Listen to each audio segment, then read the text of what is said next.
Welcome back. We're coming up on 9:13 now. From preschool to high school, the Jefferson City School District is over capacity.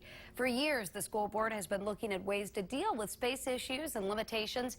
Yesterday, even, there was some discussion on possibly bringing this solution to voters. Now, joining me today for more on this is School Board President John Ruth. And John, first off, thanks so much for making the trip down here today. We really do appreciate you coming on our show to be able to talk about this. Not at all. Thanks for having me. Thanks for the coverage. Oh, no, it's great. First question, growth is a good thing. That's always a good thing for cities and for school districts, but if you can't keep up with it, it can be a bad thing.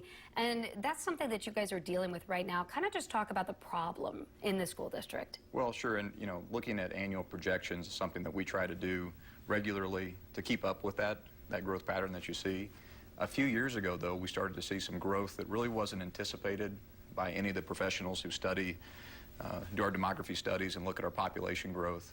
And that has been pretty consistent. So we're not seeing necessarily more growth, but as that new growth from a few years back starts to hit our buildings, it's going to impact us K through 12.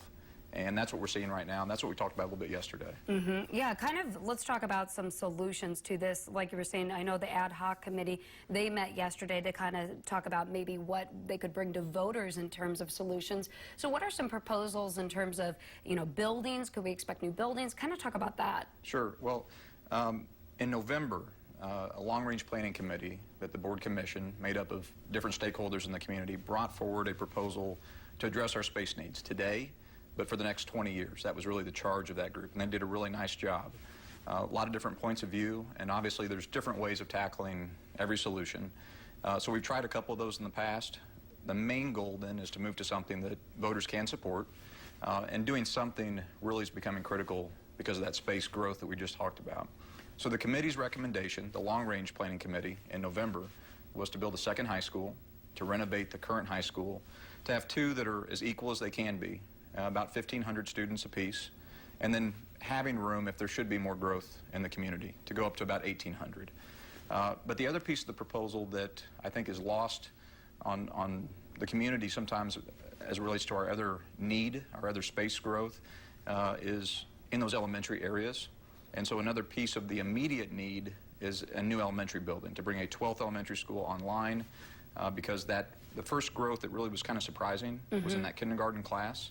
And so we're seeing that again move through our system, and obviously we know that they're going to be in the high school soon. In fact, next year's fifth graders, okay, so our kids who just finished their fourth grade year come back to us next year as fifth graders. When they get to Simonson, which is our ninth grade building, we're going to have over 800 kids in a building that was built for just over 600. After that, we have consistent classes of 800 kids hit the high school. And so really you have the need to do something becomes immediate.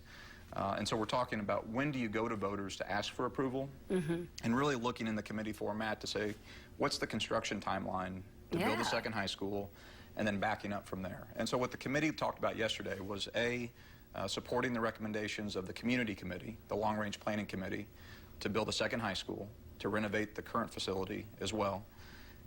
Also to bring an elementary school, a 12th online, and to do some renovations north of the river at our schools in Callaway County.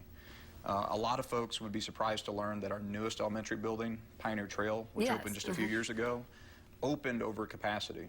Wow. So when you're building and you think you've got things put together, you get a little bit of a surprise. So do have growth all the way through. Oh, it sounds like it. I mean, in terms of cost, is there any cost figure? We're talking new high school. I mean, this is pretty big in terms of what you guys are talking about, your plans. Right. No, there is a price tag to it. And we'll have to go back and recheck the numbers, but I think we're talking about a minimum need of over $100 million to accomplish the totality of the high school project and the elementary project. But it wouldn't surprise me to see that number be in the 140-ish range. My other question for you is, back in 2013, you brought an issue to voters in terms of that mega high school. They voted it down. Is there concern that's going to be like that this time around? Well, what I have found is it's always easier to throw stones. It's much easier to defeat something than it is to pass something. That was really the purpose of the long-range planning committee, was to say, folks, in everyone's mind, you have an idea of what perfect is. But ultimately, everyone on that committee, whether they were for or against the last issue, and what I've always found about people in Jeff City is they're for kids. They're for our community. So that being the case, we said, where can we have agreement? What's a solution that everyone can support?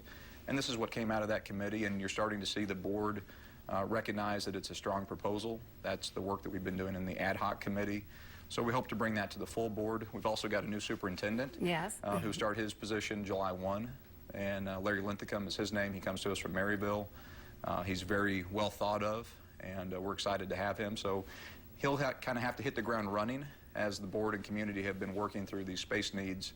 But we're looking at what are the next possible dates. And so my job in helping set the agenda, and the board has been nothing but cooperative and assisting me, is making sure that we're doing enough so that when Larry takes over the reins in a few weeks, that we can move as early as November.